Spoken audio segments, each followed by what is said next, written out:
অনেকেই বলে বিরিয়ানি খাওয়া যাবে, বিরিয়ানি খাওয়া যায় ডায়েট করলে।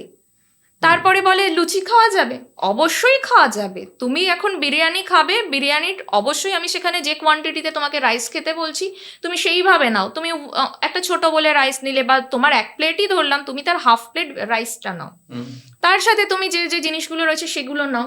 একদম।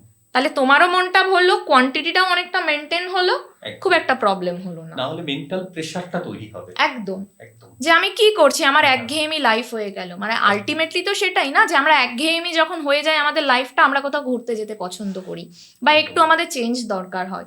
তো সেই জন্য বডিও যে হয়তো রেগুলার তুমি সেম জিনিসটাকে দিয়ে যাচ্ছ, অল্টারনেটিভস তোমাকে যেটা দেওয়া হচ্ছে তুমি হয়তো সেটাও ট্রাই করছো না।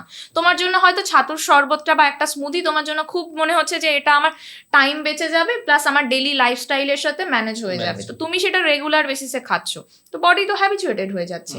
তো সেখানে গিয়ে তুমি যদি একদিন তাকে একটু হাই প্রোটিন স্যালাড দিয়ে দাও, সেখানে চিকেন থাকতে পারে, পনির থাকতে পারে, বা সেখানে সয়াবিন থাকতে পারে, একটু কার্ড থাকলে খুবই সুন্দর লাগে খেতে।